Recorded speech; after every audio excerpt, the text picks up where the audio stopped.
Good morning. Our paper is titled Legal Protection of Internally Displaced Persons, IDPs in Nigeria Amidst COVID-19 Virus Attack.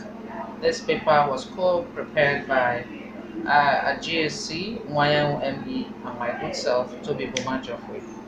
By way of introduction, we're saying that the sudden global attack of the COVID-19 virus on humans and animals that came at the heels of 2019 into this year 2020 has brought to the fore the urgent need for a concise legal protection of one of the most vulnerable groups in the Nigerian society, the internally displaced persons.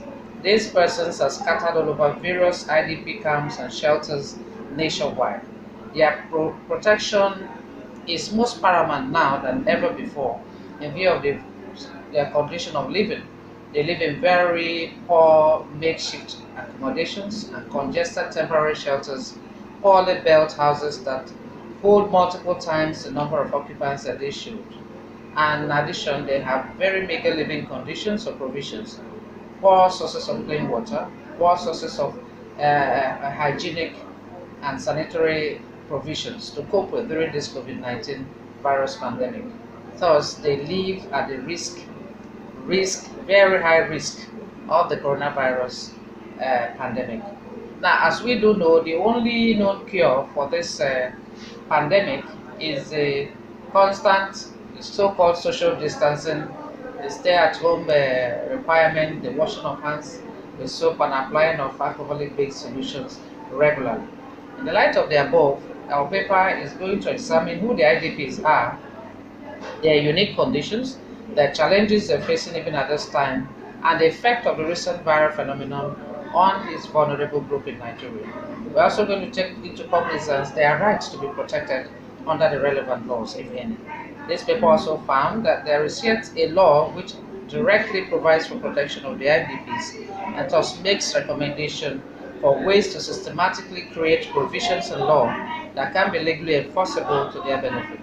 Further recommendations were also made that the existing soft laws and treaties which directly lack the force of law to protect the IDPs in Nigeria be fully implemented and adopted into the Nigerian corpus juris through the necessary reception laws to give adequate and enforceable legal protection to the IDPs. This is believed will hold Nigerian governments legally and directly accountable to the protection of those displaced within her borders and reduce the challenges and impacts of the COVID-19 and other risks faced by the IDPs within her space.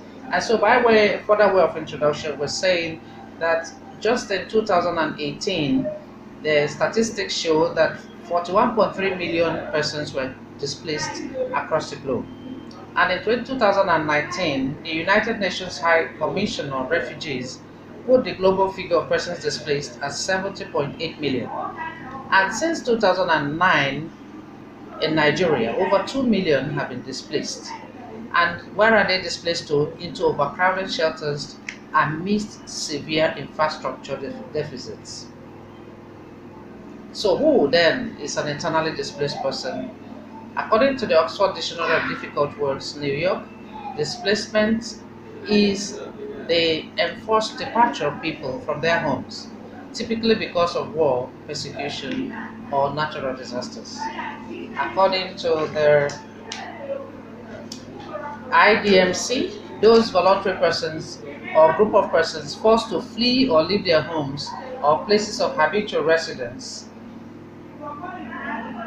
as a result of or to avoid effects of armed conflict, situations of generalized violence, violations of human rights, or natural or human-made disasters, and who have not crossed an internationally recognized borders.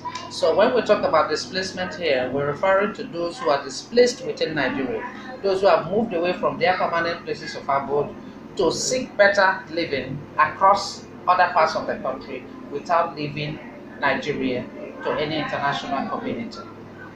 Now, the meaning of the IDPs have been expanded to include residents of poor neighborhood, those chased away by local criminal groups, and those affected by natural disasters.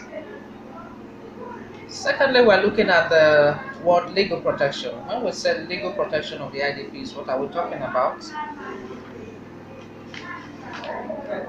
Legal protection here are laws and other official measures intended to protect people's rights and freedoms.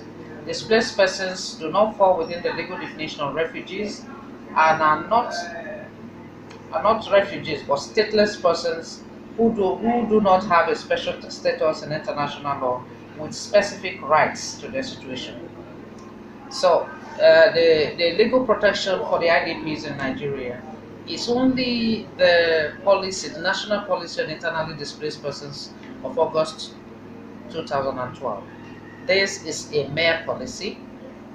It is not a binding law. It lacks the force of law, and it is very restricted in scope. Popularly, the COVID-19 virus has been in the mains recently. Everyone is talking about it, and so I wouldn't dwell much on this. But for purposes of expansion, we want to say that the COVID-19 virus is an emergency health situation that was necessitated by a newly deadly virus known as the coronavirus. This sickness or this virus, this pandemic emerged in 2019. It is global and millions of persons have been killed by this virus, leading to severe economic hardships across the world. According to the NCDC in Nigeria, over 44,433 confirmed persons have been identified in Nigeria as carriers of the COVID-19 virus since the 5th day of August 2020. Now, what are the drivers of IDPs in Nigeria? What drives people from their homes, from their places of abode, to seek for better livelihood elsewhere? I want to quickly mention that Nigeria has well over 200 million persons in population. It is one of the largest population of youths in the world with a high expectancy for productivity and growth, a federation of multi-ethnic and culturally diverse people. And so it faces severe, fragile situations and challenges of instability and insecurity of lives, property, and weaknesses that have driven people away from their communities and has slowed down economic activities. By 2018 to 2019 alone, we have over 1,900,000 persons who were displaced from the northeastern part of Nigeria alone. What are the effects of this COVID-19 on the IDPs in Nigeria? There are several challenges which the IDPs are facing as a result of the emergence of this COVID-19. One of them is the population density. Many of the refugees and internally displaced persons live in very cramped conditions, including formal camps, informal settlements, or population-dense urban spaces. Multiple families are often forced to share the same bathrooms, same cooking and bathing facilities, and if they have access at all to this, some are forced to share the same tent. The ease with which the coronavirus spreads makes these living situations potentially disastrous. We're also saying that there is the difficulty accessing basic services. There is no reliable data or statistics on the IDPs in Nigeria. There is no humanitarian supply chain at this time of the COVID-19. It's been severely challenged because of the closures of businesses, closures of borders. Those humanitarian organizations that could support or that usually support the IDPs are not able to do so at this time. For those who are pregnant, because the IDPs have been identified as persons who are mostly children, women, and those who are not able to actually provide for themselves. And so those of them that are pregnant are finding this situation also very, very challenging. We also have those displaced, unable to have jobs, they're unable to be employed and have become hopeless as a result of their situation. So this is really taking a toll on those who are displaced in Nigeria. Then we have the issue of the loss of family life and affection, the lack of access to justice. Of course, when you are not employed, you will become unable to finance your pay legal fees to fight for your rights or to seek for justice. And so, in summary, what we're saying is the IDPs are yearning for better support, and governments and donor organizations, they're also looking forward to a better and more binding legal regime in Nigeria to be able to provide for their rights. The national policy on the internally displaced persons of August 2012 is one of the efforts that government has made in Nigeria to sort of preserve the rights of the IDPs. But like we said, this policy applies a mere principle.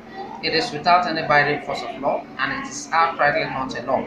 And so it's not able to provide for the legitimate rights of the IDPs across Nigeria. Though it's aimed at providing for equitable and stable Nigerian society, and it's also looking at the rights of life of the right to life of the IDPs, and proposing for the dignity, but it is not indeed providing for the rights as it's supposed to be. Though the rights they seek to preserve are consistent with the Constitution of the Federal Republic of Nigeria's amendment.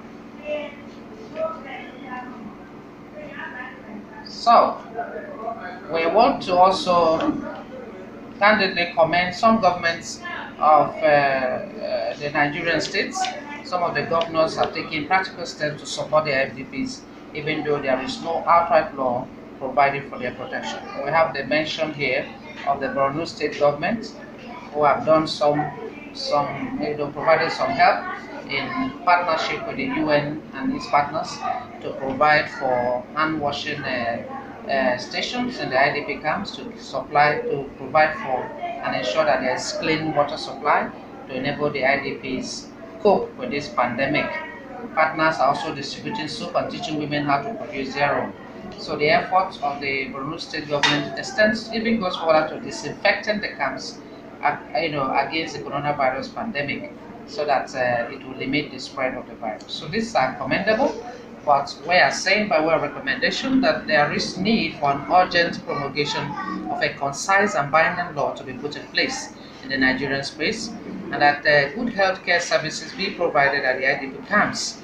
Genuine palliatives that go beyond the cameras should truly be provided to address the needs of the IDPs as needed. And then there should be continuous or consistent sensitization of the COVID-19 pandemic across the camps in the languages that the individuals there can understand.